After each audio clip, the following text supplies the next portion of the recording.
I'm here interviewing the one and only Adele. I did this myself, by the way. I just finished emailing Columbia, and I said, can we get the key art for Adele 30? Oh my God, so much effort. Thank you. You're welcome. For you, anything. Oh, thank you. How are you in this process now of shouting from the rooftops about the record? Are you still energized? Are you tired? Where are you in this?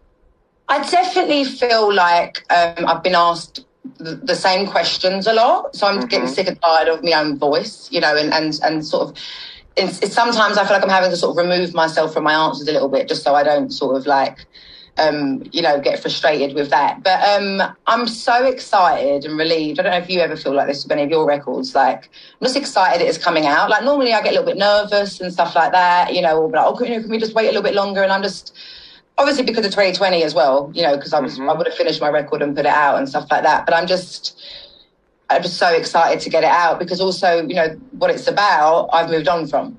So well, that's what I want to talk to you about. So it's a document, but it might not necessarily be a document of you at this very moment. So yeah, I do know the feeling of just being understood, regardless of how the record does, which I'm sure it's going to do incredible. There's this moment, and these must feel like your final moments before you are understood in a way that you haven't been by the world. So what's that like to speak so loudly and broadly about something you don't quite feel anymore, but felt and want to honor? Is it difficult to call that back up and so broadly and widely? No, actually. And I was thinking about this the other day because obviously, you know, I wanted it to come out last year, but I'm so calm now at this point in my life. And I have made so much progress from, you know, when it probably would have come out last year to now that maybe actually I wasn't ready for it to come out last year. Yeah. I might not have been in such a sort of healthy place. You know, so that I'm actually now grateful for. But also, like, I'm so proud of myself for how I handled, you know, the last few years of my life. And that's normally, it's not how I handle things. Not that I've been through, you know, a divorce and stuff like that before, but just I run away a lot, you know, and I couldn't run away from this, you know, and I really did show up for myself like I've never done before. So that's how I'm, you know, I want to be respectful to the album and, like, you know, talk about it and sing about it and, you know, perform it and stuff like that with so much sort of intent and grace for it, because it really was important for me to make and was a big part of my process of getting to the sort of state of mind I'm in now. So they asked me, would I interview you? And I always respond to these sort of request emails with sort of like, pass, but tell them I love them, you know, like, pass with love, pass with respect. And I wrote in all caps, absolutely. It's the only thing I wrote, and I replied with that. And I found out yesterday that we were going to do this. And I asked for the album and I asked for all the materials. So I was like, I'm going to do the research, you know.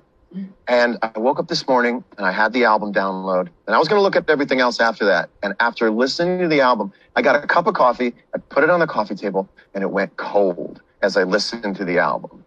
And I was absolutely stunned by it. And I thought to myself, thank God I don't have to muster up ways to describe how much I love this record. I just get to tell her how much I love this record. It's stunningly revealing. I can tell you so many things about it. It just knocked me out. And I sat there and I went, how does someone bring themselves to get this revealing in 2021? To get this? And I thought, it's almost like Adele from the first 3 albums gets off the stage, pulls you by the hand and says, you want to come hang out on the patio with me? I want to tell you how it really is. And it's like you're stepping off the stage and you're explaining this exquisite kind of sadness that you've gone through while still maintaining musicality. So it's not like we get dragged down. We just get brought through this journey. And it's so revealing. And the thing I wanted to talk about as a songwriter, this is obviously about one person. It can only be about one person. And yet they're not in the picture. Did you purposely sort of write these songs? What they're really about is what's left when someone leaves, not so much the arc of what the person is doing. You're not really talking to the him. There's no him, is there? It's sort of what you're left with.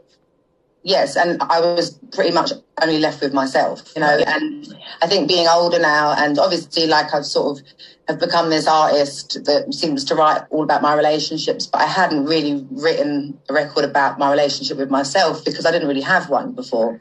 And, you know, I realised, you know, my world does fall apart every time, you know, that a sort of romantic thing goes wrong and stuff like that. This was very different because, you know, we had a child and stuff like that. But I really did realise that I'm always just left with myself. Mm-hmm. And so I really wanted to sort of work out why do I always end up just with me and stuff like that. And there was so many like roads I had to go down to find out. Like, you know, it was literally like sort of doing an ancestry search, but on myself, like, you know, and I realised a lot of things about myself that I didn't like. You know, and traits and patterns and stuff that actually weren't mine. It was that I was just mirroring other people from the past or like inheriting patterns from like, you know, from people in my family. And it was so much work to do. And I don't think I ever could be bothered before. Like, you know, and I when I was younger, but also I don't really think it comes into your atmosphere when you're younger either, that you might be the issue.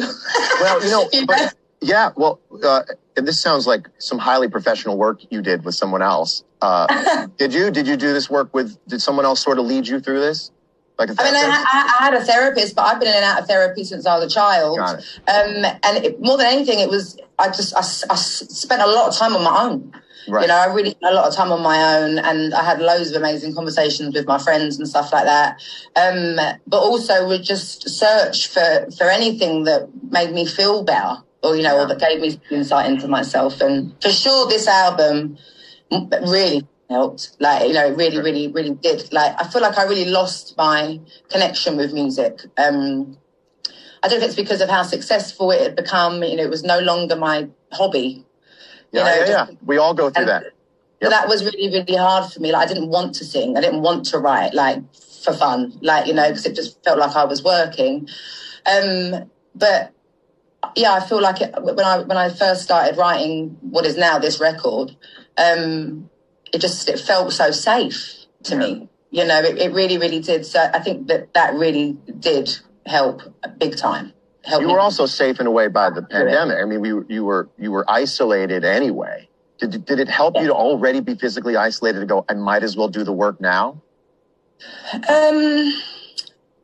No, because I felt at the time, you know, in the past, I felt like I was isolated against my will, you know, whereas this time I was doing it on purpose. Here's what's fascinating to me. I went through my stuff. Everybody grows up and goes through their stuff. That catalytic moment where you realize I'm breaking, because what you're talking about, I think, is breaking chains. I'm breaking these I don't want these hand-me-downs. I don't want these things implanted into me because I saw them and I heard them and this is what I think I should be. And everybody goes through that. And everybody goes through that conversion of sort of coming online to figuring it all out. The sad part is that once you figure it out, you're in the middle of it. Time. Yes. You figure it out. It's like someone coming up to you and going like, you get how the game is played now? And you go, I do. And they go, great. You're down 7-0. Yeah, exactly. I just figured it out and we can't start again. And you go, no, you can't start again. I definitely felt like once I walked through the door, you know, I couldn't come out until it was out the other end. That's right. And you get bloody stuck in it. Sorry, it's my son. I'll be out soon. That's amazing. Yeah, so that's definitely how I felt, for sure. By the way, I've always wanted someone in my life I had to tell to leave the room. I'm talking to friends of mine now who have children, and in the middle of conversations, they go, what? Okay, I see that, but I'll be with you in a moment, okay? Go show it to mom. Sorry about that. It just looks like the best thing ever. The thing that I wanted to say, though, is that I sort of look to you as like, wow, I want to sort of be her. She is a superstar. She moved out of the sort of the limelight and the craziness, and I'm stuck in the craziness. And wow, she just jumped the line and had it figured out. And to say nothing, I'm not saying that I wished anything on you. To me, I now go, all right, everyone's got to go through this. Mm-hmm. It's just at what point, you know?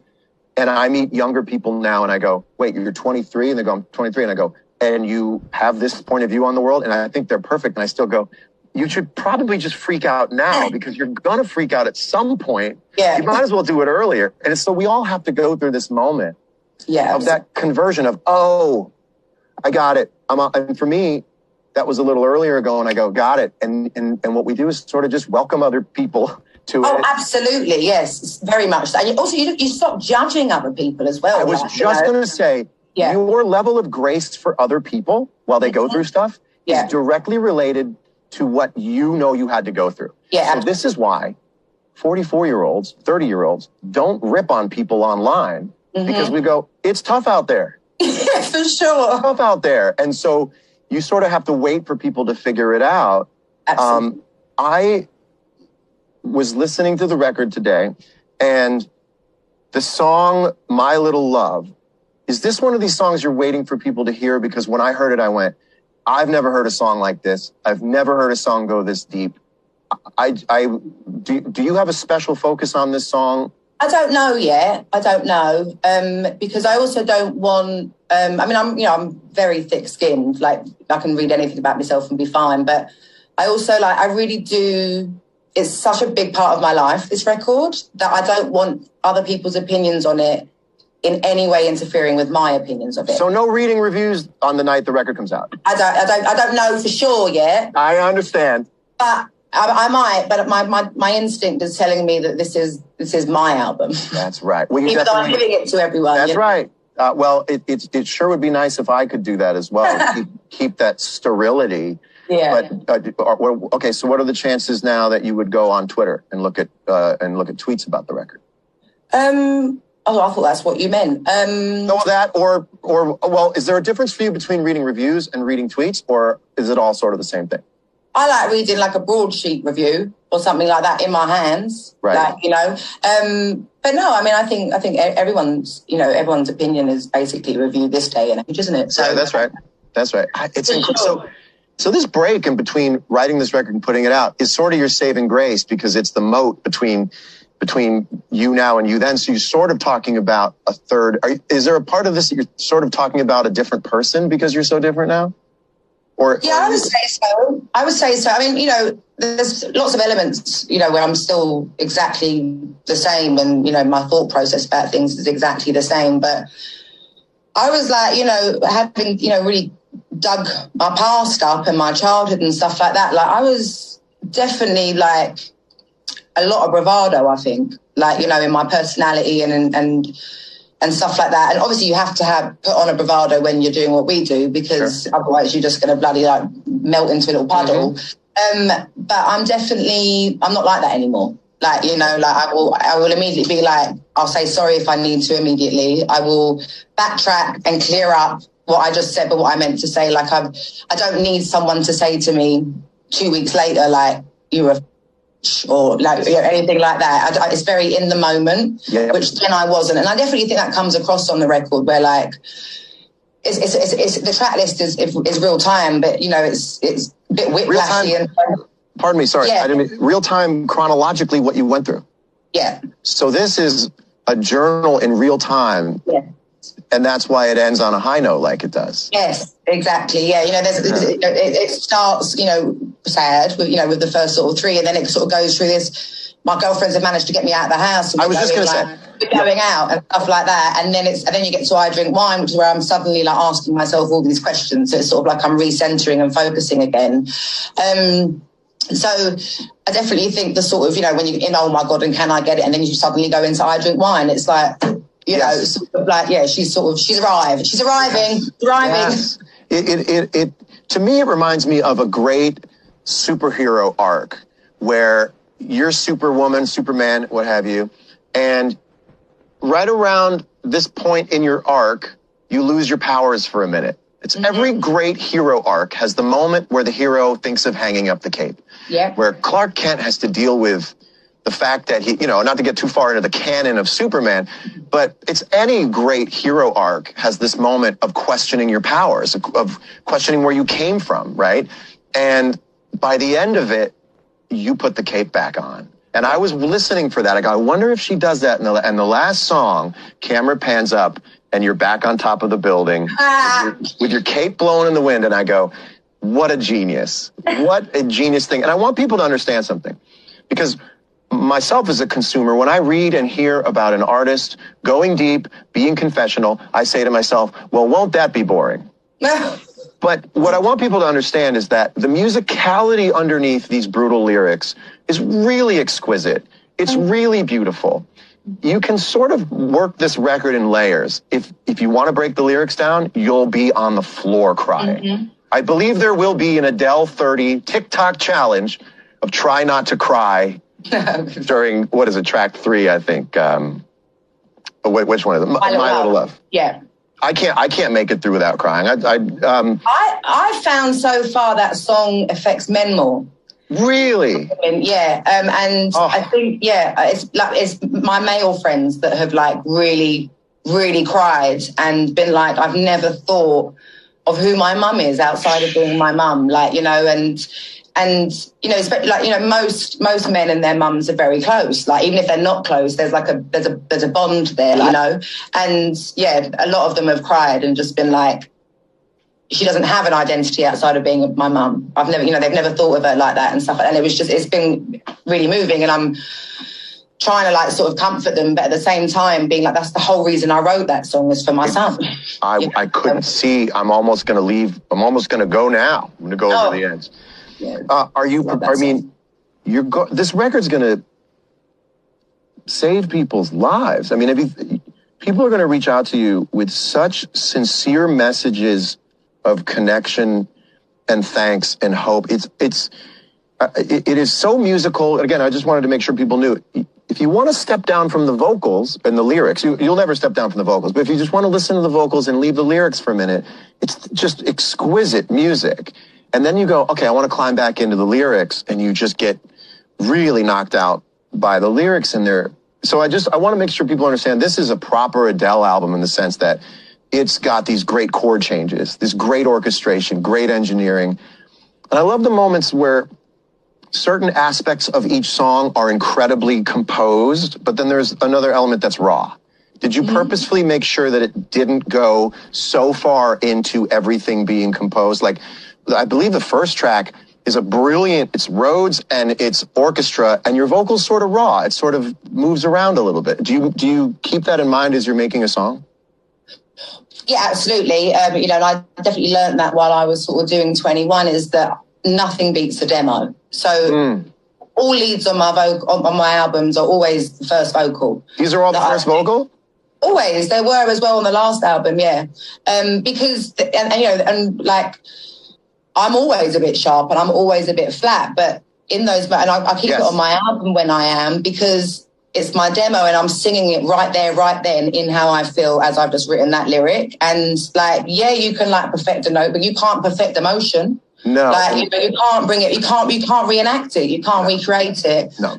So my vocals always stay the same, and then, you know, I'll redo a BV, or I'll add more BVs or take them away, and then, you know, the music gets built up after. You know, when I'm writing, it literally is just me and a guitar or me and a piano, and then we build on top of it unless we do it live. But I never sing live with the band because I've already done my demo. So that's mind-blowing. And also, you are sharp and flat to the same degree, if not even less than, the greatest singers of all time. They all move around. That's what gives a vocal life. As soon as I hear someone hold a note and I see the flat line, I disengage from it. So they're always supposed to. That's speaking. Speaking always moves and shakes, and I didn't hear a single thing out of place. I just hear more emotion when I hear something. Absolutely same. I hear emotion. I agree. Are we going on tour with the record? I can't tour just because of COVID. There's no availability, John. It's fine. I know. But are we going to eventually tour? This album, well, no, probably not, because I'd love to. I was actually desperate to tour, which for me is wild because I don't like touring. But like, you know, but in COVID, and also like Angelo really enjoyed the last tour. Like, he came everywhere and he loved it and stuff like that. And he's, you know, every time I've gone to the studio when I was making this, I'd be like, I've got to go work. He's like, well, why aren't I coming? Where are we going? What are you doing? Like, you know, so I did really actually want to. And I got into the swing of it last time, like, you know, and obviously I got up to stadiums and stuff like that, which it you know, without sounding spoiled, it's easier because it's Right. Less shows. Get them all in one. You reach more people. Like you get to stay in places because it's impossible to, put down and then put up and put down the shows, the stage. But yeah, I don't think it doesn't sit right with me putting an album out like this year and then touring it in 2023. Right. So then is the implication here that this record is designed to be sort of a record that lives kind of ethereally? It's not toured because by the time you go on a proper tour, you'll have another album? Well, I mean, that would probably be about 8 years, really, wouldn't it? Well, wait a minute. You don't think that because of the subject matter of this record and that it does end on this sort of to be continued, is it a little easier to want to go in and write now because a record like this does set you up for all bops? I mean, doesn't it? Yeah, I guess so. I definitely really want to start exercising my writing muscle more. I feel like I don't do anything for in that break that I take. Normally it takes me a good year to make a record, writing it and then finishing it and so that. But the other 5 years, I'm literally not even listening to music most of the time. But I really want to try and just for 6 months, try at least pick up the bloody guitar every day and just have a little fiddle around. I do think that would be good for me, and good for for my creativity and my craft and stuff like that. But yeah, I don't know. Yeah, I wonder if it's easier to make a record like this because you haven't thought about how do we recreate it live on stage. You don't have to worry about it. Even though I think a lot of these songs would be killer on. We're definitely working our asses off to try and do something. It's just hard to do something exactly how you would normally do it. Okay, so you're still going to go play each. Do you think all of these songs will eventually be played live in the next year, regardless of being a tour? Yes, as much as we can. Yes. I mean, to me, as a writer, as a performer, I kind of see each album as a song on the big record of your career. And this is track 4 of the big 12-song album that is your entire career, although I'm sure you'll go beyond 12. And I think you're going to have so much fun. I mean, have you thought yet about rolling in the deep, bop into Strangers by Nature, bop into Hello, bop into, have you thought about weaving them together yet?